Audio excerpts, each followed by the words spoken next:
జై శ్రీరామ్. అందరికీ నమస్కారం. వెల్కమ్ టు న్యూస్ అఖండ. నేను మీ కస్తూరి శ్రీధర్. మిత్రులారా, మన భారతదేశం అంటే కేవలం ఒక దేశం మాత్రమే కాదు, వేలాది సంవత్సరాల చరిత్రకు, గొప్ప సంస్కృతికి, అపారమైనటువంటి జ్ఞాన సంపదకు నిలువెత్తు నిదర్శనం. ప్రపంచంలోని అనేక దేశాలు ఇంకా నాగరికత వైపు అడుగులు వేయని కాలంలోనే మన దేశంలో గొప్ప గొప్ప రాజ్యాలు, విశ్వవిద్యాలయాలు, దేవాలయాలు, శాస్త్ర విజ్ఞానం, వైద్యం, కళలు, సాహిత్యం ఎంతగానో అభివృద్ధి చెందినాయి. మన పూర్వీకులు నిర్మించినటువంటి కట్టడాలను ఇప్పుడు చూస్తే కూడా మనకు ఆశ్చర్యం కలుగుతుంది. వందల ఏళ్ల క్రితమే ఎలాంటి ఆధునిక యంత్రాలు లేకుండానే భారీ రాళ్లతో దేవాలయాలు, కోటలు, రాజభవనాలు ఎలా నిర్మించారో చూస్తే మన పూర్వీకుల యొక్క ప్రతిభ ఎంత గొప్పదో అర్థమవుతుంది. మన దేశంలోని ప్రతి రాష్ట్రానికి కూడా ఒక ప్రత్యేకమైనటువంటి చరిత్ర ఉండాలి. ప్రతి ప్రాంతానికి ఒక గొప్ప కథ ఉండాలి. ఎక్కడ చూసినా కూడా దేవాలయాలు, కోటలు, గుహలు, శిల్పాలు, పురాతనమైన కట్టడాలు, ప్రకృతి అందాలు అంతా కూడా కనిపిస్తాయి ఉంటాయి. ఇవన్నీ కేవలం పర్యాటక ప్రాంతాలు మాత్రమే కాదు, మన పూర్వీకుల యొక్క ప్రతిభకు, వాళ్ళ ఆలోచనలకు, వాళ్ళ జీవన విధానానికి సాక్ష్యాలు. మన దేశంలో ఉన్నటువంటి దేవాలయాలను తీసుకుంటే అవి కేవలం భక్తితో పూజలు చేసే ప్రదేశాలు మాత్రమే కాదు, వాటి నిర్మాణంలో విజ్ఞానం, గణితం, వాస్తు, శిల్పకళ, సంగీతం వంటి ఎన్నో విశేషాలన్నీ కూడా ఉన్నాయి. ఒక ఆలయంలోని ఒక స్తంభాన్ని తడితే సంగీతం వినిపిస్తుంది. బహుశా మీరు ఇది వినే ఉంటారు. మరొక ఆలయంలో సూర్యకిరణాలు ఒక ప్రత్యేకమైన సమయంలో దేవుడి విగ్రహం పైన పడేలా నిర్మించినారు.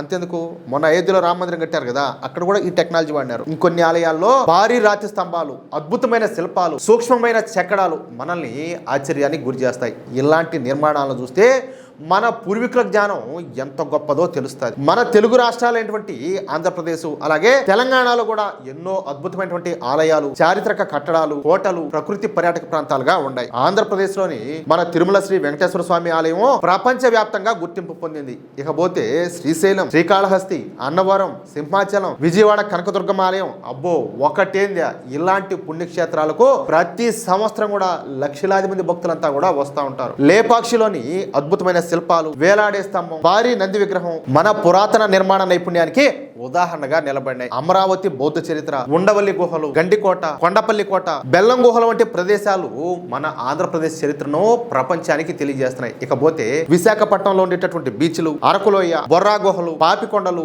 మారేడుమిల్లి వంటి ప్రాంతాలంతా కూడా ప్రకృతి ప్రేమికులను ఎంతగానో ఆకర్షిస్తున్నాయి. ఒకవైపు సముద్రం, మరోవైపు ఏమో పచ్చని కొండలు, ఇంకోవైపు చారిత్రక ప్రదేశాలు ఉండడం ఆంధ్రప్రదేశ్ ఉన్నటువంటి ప్రత్యేకత. అలాగే తెలంగాణ రాష్ట్రంలో కూడా మన చరిత్రను, సంస్కృతిని ప్రపంచానికి చాటి చెప్పేటటువంటి ఎన్నో అద్భుతమైన ప్రదేశాలన్నీ కూడా ఉన్నాయి. యాదాద్రి లక్ష్మీ నరసింహస్వామి ఆలయం, భద్రాచలంలో శ్రీరాముల వారి ఆలయం, అలాగే వేములవాడ రాజరాజేశ్వర స్వామి ఆలయం, బాసర సరస్వతీదేవి ఆలయం వంటి పుణ్యక్షేత్రాలు ఎంతగానో ప్రసిద్ధి చెందినాయి. వరంగల్లోని 1000 స్తంభాల గుడి, రామప్ప ఆలయం కాకతీయుల నిర్మాణ నైపుణ్యానికి గొప్ప ఉదాహరణలు. ముఖ్యంగా రామప్ప ఆలయంలోని శిల్పాలు, నిర్మాణ పద్ధతులు మన పూర్వీకుల యొక్క ప్రతిభను ప్రపంచానికి తెలియజేస్తున్నాయి. గోల్కొండ కోట, చార్మినార్, కాకతీయ కళాతోరణం, భువనగిరి కోట, మెదక్ వంటి చారిత్రక కట్టడాలన్నీ కూడా తెలంగాణ యొక్క గొప్ప చరిత్రకు సాక్ష్యాలుగా నిలుస్తున్నాయి. నాగార్జున సాగర్, గుంటాల జలపాతం, బొగత జలపాతం, అలాగే లక్నవరం సరస్సు, అనంతగిరి కొండలు వంటి ప్రాంతాలంతా కూడా ప్రకృతి పర్యాటకులను ఎంతగానో ఆకట్టుకుంటున్నాయి. నిజానికి తెలుగు రాష్ట్రాల్లో మనం ఎక్కడికి వెళ్ళినా సరే ఒక గొప్ప చరిత్ర కనపడుతుంది. ఒక ఆలయం వెనుక భక్తి అనేది ఉంటుంది, ఒక కోట వెనుక ఒక వీర గాథ ఉంటుంది, ఒక శిల్పం వెనుక ఒక కళాకారుడి ప్రతిభ ఉంటుంది, ఒక పర్యాటక ప్రాంతం వెనుక ఎన్నో ప్రత్యేకతలన్నీ కూడా దాగి ఉంటాయి. కానీ ఇక్కడే ఒక ముఖ్యమైనటువంటి సమస్య కూడా ఉండాలి. మనం ఒక ఆలయానికో లేదా ఒక చారిత్రక ప్రదేశానికి వెళ్తాం, అక్కడ ఫోటోలు తీసుకుంటాం, కొంతసేపు గడిపేసి సంతోషంగా ఇంటికైతే తిరిగి వస్తాం. కానీ ఆ ప్రదేశం వెనుక ఉన్నటువంటి అసలు చరిత్ర ఏంది, దాన్ని ఎవరు నిర్మించారు, ఎన్ని సంవత్సరాల క్రితం నిర్మించారు, అక్కడ ఉన్నటువంటి ఆ శిల్పాల యొక్క అర్థం ఏంది, ఆ ప్రదేశానికి అంత ప్రాముఖ్యత ఎందుకు వచ్చింది అనే విషయాలు చాలా మందికి తెలియవు. కొన్ని ప్రాంతాల్లో గైడ్లు అందుబాటులో ఉంటారు, కానీ ప్రతి ఒక్కరు కూడా గైడ్ని పెట్టుకోలేరు. ఇప్పుడు మధ్య తరగతి వాళ్ళు ఏదో మళ్ళాంటి వాళ్ళు పోతారు, మనం గైడ్ని ఎంత మాత్రం పెట్టుకోగలుగుతాం, పెట్టుకోలేము. కొన్ని చోట్ల ఏదో సింపుల్ గా సమాచారం బోర్డులు ఉంటాయి, అయితే అవి ఎక్కువగా 1 లేదా 2 భాషల్లో మాత్రమే ఉంటాయి. వేరే రాష్ట్రాల నుంచి వచ్చేటటువంటి వాళ్లకు ఆ భాష అనేది అర్థం కాకపోవచ్చు, విదేశాల నుంచి వచ్చే పర్యాటకులు కూడా సరైనటువంటి సమాచారం అందకపోవచ్చు. దీంతో మన దేశంలో ఉన్నటువంటి గొప్ప చరిత్ర, మన పూర్వీకుల యొక్క ప్రతిభ, మన ఆలయాల ప్రత్యేకత ప్రపంచానికి పూర్తిగా తెలియకుండా పోతాను. మన కళ్ళ ముందే ఒక అద్భుతమైనటువంటి కట్టడం ఉన్నా సరే దాని వెనక ఉన్నటువంటి గొప్ప కథ అనేది తెలియకపోతే అది కేవలం ఒక రాతి కట్టడం లాగానే కనిపిస్తుంది. అంతే కదా. ఒక కట్టడం ఉంటే అది ఎవరు నిర్మించారు, ఏ ఉద్దేశంతో నిర్మించారు, దాని వెనక ఎంతమంది కష్టం ఉండాలి, దాని ప్రత్యేకత ఏంది అందరికి తెలియాలి కదా. కానీ ఆ కట్టడం వెనక ఉన్నటువంటి చరిత్రను తెలుసుకున్నప్పుడు దాన్ని చూసేటటువంటి మన దృష్టి మారిపోతుంది. అరే ఇది 1000 సంవత్సరాల క్రితం కట్టారా, పలానోళ్ళు కట్టారా, పలానా ఆలోచనతో కట్టారా, మన ఆలోచన మారిపోతుంది. మన పూర్వీకుల పైన గౌరవం కూడా పెరుగుతుంది, మన సంస్కృతి పైన గర్వం అనేది కలుగుతుంది. మన దేశం ఎంత గొప్పదో మనకే స్పష్టంగా అర్థమవుతుంది కదా. ఇలాంటి సమస్యకు పరిష్కారంగా ఆంధ్రప్రదేశ్ ప్రభుత్వం ఇప్పుడు టెక్నాలజీని ఉపయోగిస్తూ ఒక కొత్త ప్రయత్నాన్ని అయితే ప్రారంభించింది. అదే నీవ్ ఏఐ. ఈ కొత్త విధానం ద్వారా ఆంధ్రప్రదేశ్లోని ప్రముఖ ఆలయాలు, చారిత్రక కట్టడాలు, కోటలు, బీచ్లు, ప్రకృతి అందాలు, అలాగే ఇతర పర్యాటక ప్రాంతాల్లో ప్రత్యేకమైనటువంటి క్యూఆర్ కోడ్లను అయితే ఏర్పాటు చేస్తారు. మీరు ఏదైనా సరే ఒక పర్యాటక ప్రదేశానికి వెళ్ళినప్పుడు అక్కడ ఉన్నటువంటి ఆ క్యూఆర్ కోడ్ను అట్లా మీ మొబైల్ ఫోన్లో స్కాన్ చేస్తే చాలు. ప్రత్యేకంగా ఎలాంటి యాప్ను కూడా డౌన్లోడ్ చేయాల్సిన అవసరమే లేదు. ఆ ప్రదేశానికి సంబంధించినటువంటి పూర్తి సమాచారం నేరుగా మీ మొబైల్లోనే కనిపిస్తుంది. ఆ ప్రాంతం యొక్క చరిత్ర ఏంది, దాన్ని ఎవరు నిర్మించారు, దాని ప్రత్యేకత ఏంది, అక్కడ తప్పకుండా చూడాల్సినటువంటి అంశాలు ఏవి అనే వివరాలన్నీ కూడా తెలుసుకోవచ్చు. ఒకవేళ సరే అదంతా కూడా మ్యాటర్ ఎక్కువగా ఉంటుంది అనుకుందాం, చదవడం ఇబ్బందిగా అనిపిస్తే అదే సమాచారాన్ని మనం మన భాషలో వాయిస్ రూపంలో కూడా వినొచ్చు. దీనిలో మరొక గొప్ప ప్రత్యేకత ఏంటయ్యా అంటే ఈ సమాచారం అనేది ఏకంగా 130 భాషల్లో అందుబాటులో ఉంటుంది.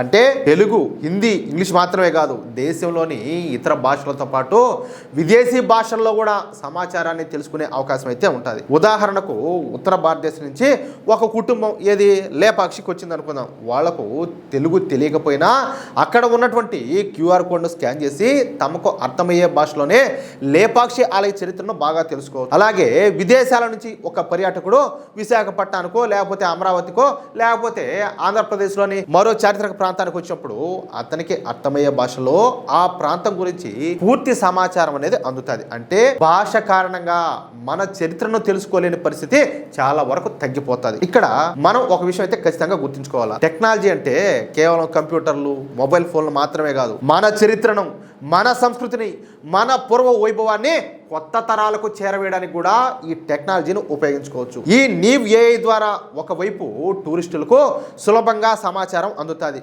మరోవైపు మన ఆలయాలు, చారిత్రక ప్రదేశాలు, పర్యాటక ప్రాంతాల గొప్పదనం దేశ విదేశాలకు చేరుతుంది. దీనివల్ల పర్యాటకుల సంఖ్య పెరిగే అవకాశం ఉంటుంది. టూరిస్టులు పెరిగితే హోటళ్లు, రవాణా, స్థానిక దుకాణాలు, చిన్న చిన్న వ్యాపారాలు, హస్తకళలు, గైడ్లు వంటి అనేక రంగాలకు ఆదాయం అనేది పెరుగుతుంది. స్థానిక యువత కూడా ఉపాధి అవకాశాలు కూడా దొరుకుతాయి. అంతేకాదు ఒక ప్రాంతానికి సంబంధించి పూర్తి సమాచారం అందుబాటులో ఉంటే టూరిస్టులు అక్కడ ఎక్కువ మంది సమయం గడుపుతారు.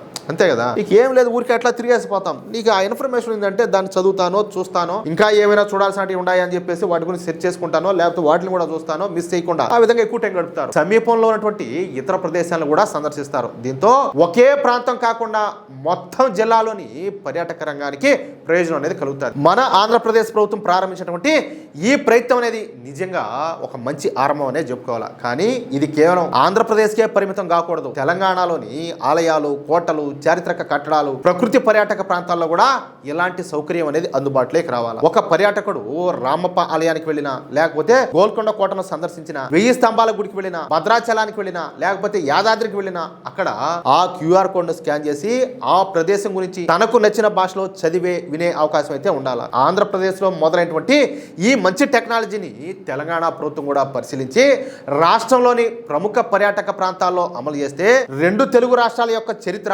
సంస్కృతి, పూర్వవైభవం మరింత మందికి అయితే చేరుతుంది. అయితే ఇది కేవలం మన 2 తెలుగు రాష్ట్రాలకే పరిమితం కాకూడదు. ఎందుకంటే భారతదేశం అంటే కేవలం ఒక ప్రాంతమో లేకపోతే 2 రాష్ట్రాల్లో కాదు కదా. ప్రతి రాష్ట్రానికి కూడా ఒక ప్రత్యేకమైనటువంటి చరిత్ర ఉండాలి. ప్రతి ఆలయానికి కూడా ఒక గొప్ప కథ ఉండాలి. ప్రతి కోట వెనక ఒక వీర గాథ ఉండాలి. ప్రతి పర్యాటక ప్రదేశంలో మన సంస్కృతి, మన పూర్వ వైభవం దాగి ఉండాలి. తమిళనాడులోని పురాతన ఆలయాలు కావచ్చు, ఒరిస్సాలోని కోణార్క్ సూర్య దేవాలయం కావచ్చు, కర్ణాటకలోని హంపి కావచ్చు, మహారాష్ట్రలోని అజంతా ఎల్లోరా గుహలు కావచ్చు, ఒకటేంది ఉత్తరప్రదేశ్లోని కాశీ అయోధ్య కావచ్చు, రాజస్థాన్లో ఉన్నటువంటి భారీ కోటలు కావచ్చు, ఈశాన్య రాష్ట్రాల్లోని ప్రకృతి అందాలు కావచ్చు, ప్రతి ప్రదేశం గురించి కూడా పర్యాటకులు తమకు నచ్చిన భాషలో సులభంగా తెలుసుకునే అవకాశం ఉండాలి. దేశవ్యాప్తంగా ఉన్నటువంటి ప్రముఖ ఆలయాలు, చారిత్రక కట్టడాలు, కోటలు, మ్యూజియాలు, బీచ్లు, ప్రకృతి పర్యాటక ప్రాంతాలు ప్రాంతాల్లో ఇలాంటి క్యూఆర్ కోడ్ ఆధారిత వ్యవస్థను ఏర్పాటు చేస్తే ఎంతో ప్రయోజనం ఉంటుంది. ఒక పర్యాటకుడు దేశంలో ఎక్కడికి వెళ్ళినా సరే తన మొబైల్తో క్యూఆర్ కోడ్ను స్కాన్ చేసి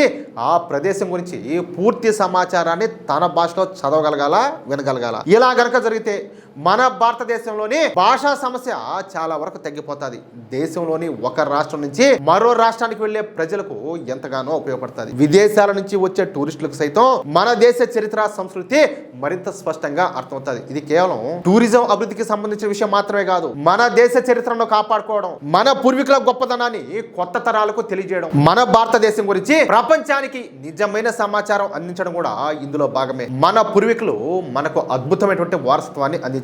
ఇప్పుడు ఆ వారసత్వాన్ని టెక్నాలజీ సహాయంతో దేశంలోని ప్రతి ఒక్కరికి, ప్రపంచంలోని ప్రతి ఒక్కరికి చేరవేయాల్సినటువంటి సమయం అయితే వచ్చింది. ఆంధ్రప్రదేశ్ లో మొదలైనటువంటి ఈ మంచి ప్రయత్నం తెలంగాణతో పాటు రాబోయే రోజుల్లో దేశవ్యాప్తంగా విస్తరించాలి. కేంద్ర ప్రభుత్వం, అన్ని రాష్ట్రాల ప్రభుత్వాలు కూడా ఇలాంటి విధానాన్ని తీసుకురావాలా. అప్పుడు భారతదేశంలోని ప్రతి పర్యాటక ప్రదేశం ఒక డిజిటల్ గైడ్ లాగా మారిపోతుంది. కేవలం ఒక క్యూఆర్ కోడ్ స్కాన్ చేయడం ద్వారా వేల సంవత్సరాల మన దేశ చరిత్ర మన కళ్ళ ముందుకు రావడం నిజంగా గొప్ప విషయమే. ఆంధ్రప్రదేశ్ లో మొదలైనటువంటి ఈ ప్రయత్నం తెలంగాణతో పాటు దేశవ్యాప్తంగా రావాలని చెప్పేసి మీరు కూడా భావిస్తున్నారా? మీ అభిప్రాయాన్ని తప్పకుండా కామెంట్ రూపంలో తెలియజేయండి. ఇలాంటి ఉపయోగకరమైన అలాగే ఆసక్తికరమైన వార్తల కోసం మన న్యూస్ అఖండ ఛానల్ ను ఇప్పుడే సబ్స్క్రైబ్ చేసుకోండి. ఓకే, ఎట్లుంది న్యూస్? నచ్చిందా? జై శ్రీరామ్, జై హింద్, భారత్ మాతాకి జై.